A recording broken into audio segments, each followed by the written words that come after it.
राधे राधे।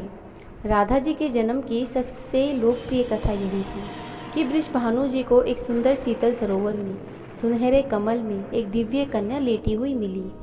वे उसे अपने घर ले आए, लेकिन वह बालिका आंखें खोलने को राजी ही नहीं थी। माता और पिता ने समझा कि वे देख नहीं सकती, लेकिन प्रभु की लीला ऐसी थी कि राधा सबसे पहले श्री कृष्ण को ही देखना चाहती थी।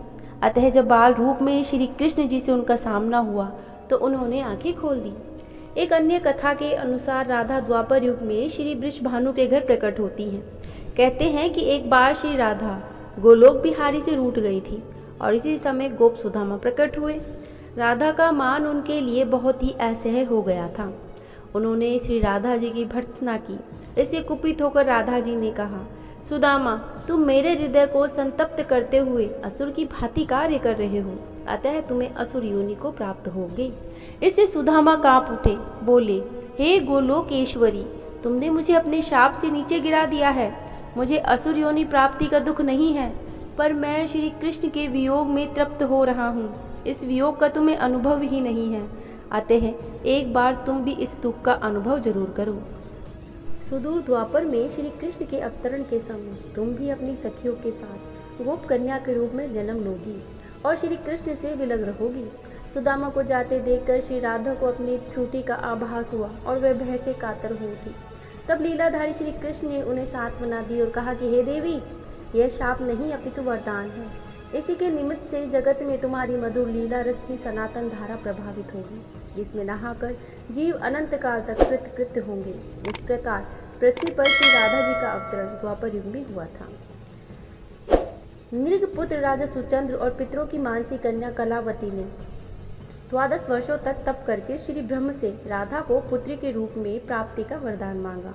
फलस्वरूप द्वापर में वे राजा वृषभानु और रानी कीर्तिदा के रूप में जन्मे और दोनों पति पत्नी बने। धीरे धीरे श्री राधा के अवतरण का समय आ गया। संपूर्ण ब्रज में कीर्तिदा के गर्भधारण का समाचार सुख स्रोत बनकर फैलने लगा। सभी उत्कंठापूर्वक प्रतीक्षा करने लगे। वह मुहूर्त आया। भाद्रपद की शुक्ल अष्टमी चंद्रवासर मध्याह्न के समय आकाश मेघाच्छन्न हो गए। सहस्र ज्योति प्रसूति गृह में फैल गई। यह इतनी तीव्र ज्योति थी कि सभी के नेत्र बंद हो गए। एक क्षण पश्चात गोपियों ने देखा कि शत सहस्त्र शरद चंद्रों की कांति के साथ एक नन्ही बालिका कीर्तिदा मैया के समक्ष लेटी हुई है। उसके चारों ओर दिव्य पुष्पों का ढेर है। उसके अवतरण के साथ नदियों की धारा निर्मल हो गई। दिशाएं प्रसन्न हो उठी। शीतल पवन मंद मंद अरविंद से सौरभ का विस्तार कहते हुए बहने लगी। आइए अब जानते हैं पद्म पुराण में राधा का अवतरण किस प्रकार हुआ। पद्म पुराण में भी एक कथा मिलती है कि श्री वृषभानु जी यज्ञ भूमि साफ कर रहे थे तो उन्हें भूमि कन्या के रूप में श्री राधा जी प्रसन्न हुई। यह भी माना जाता है कि विष्णु के अवतार के साथ अन्य देवताओं ने भी अवतार लिया। वैकुंठ में स्थित लक्ष्मी जी राधा के रूप में अवतरित हुई। कथा कुछ भी हो, कारण कुछ भी हो, राधा बिना तो कृष्ण है, कृष्ण बिना राधा नहीं और राधा बिना कुछ नहीं। राधा का उल्टा होता है धारा और धारा का अर्थ होता है करंट यानी जीवन शक्ति। भागवत की जीवन शक्ति राधा है तो कृष्ण देह कहलाते हैं, तो आत्मा श्री राधा है। कृष्ण शब्द हैं तो राधा अर्थ है। कृष्ण गीत है तो राधा संगीत है। कृष्ण वंशी है तो राधा स्वर है। भगवान में अपनी समस्त संचारी शक्ति राधा में समाहित है। इसीलिए तो कहते हैं, जहाँ कृष्ण राधा जहाँ तहाँ राधा तहाँ कृष्ण, न्यारे निमिष न होत कहूँ समुझी करहु यह प्रश्न। इस नाम की महिमा अपरंपार है कि श्री कृष्ण स्वयं कहते हैं कि जिस समय मैं किसी के मुख से रास सुनता हूँ, मैं उसे अपना भक्ति प्रेम प्रदान करता हूँ और धा शब्द के उच्चारण पर तो मैं राधा नाम सुनने के लोभ से उसके पीछे ही चल देता हूँ। राधा कृष्ण की भक्ति का कालांतर में निरंतर विस्तार हुआ है। निम्बार्क, बल्लभ, राधा बल्लभ और सखी समुदाय में इसे पुष्ट किया गया है।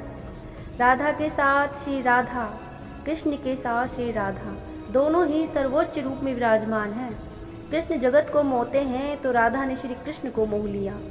12वीं शताब्दी में जयदेव जी के गीत गोविंद रचना से संपूर्ण भारत में कृष्ण और राधा के आध्यात्मिक प्रेम का संबंध जन जन के संचार में प्रचार है। आइए सुनते हैं अब भागवत कथा में राधिका प्रसंग को। प्रश्न उठता है कि तीनों लोकों का तारक कृष्ण को शरण देने की सामर्थ्य रखने वाला हृदय उसी आराधिका का है जो पहले राधिका बनी।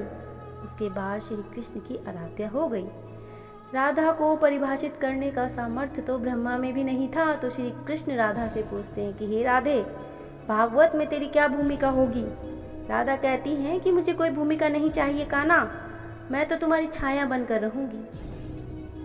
कृष्ण के प्रत्येक सृजन की पृष्ठभूमि यही छाया है, चाहे वे कृष्ण की बांसुरी का राग हो या गोवर्धन को उठाने वाली तर्जनी या लोकहित के लिए मथुरा से द्वारिका तक की यात्रा, वो है आत्मशक्ति।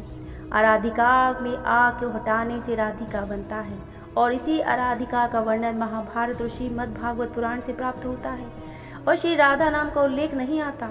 भागवत में श्री राधा का स्पष्ट नाम का उल्लेख न होने के कारण एक कथा यह भी आती है कि सुखदेव जी को साक्षात श्री कृष्ण से मिलाने वाली राधा हैं, और सुखदेव जी उन्हें अपना गुरु मानते हैं।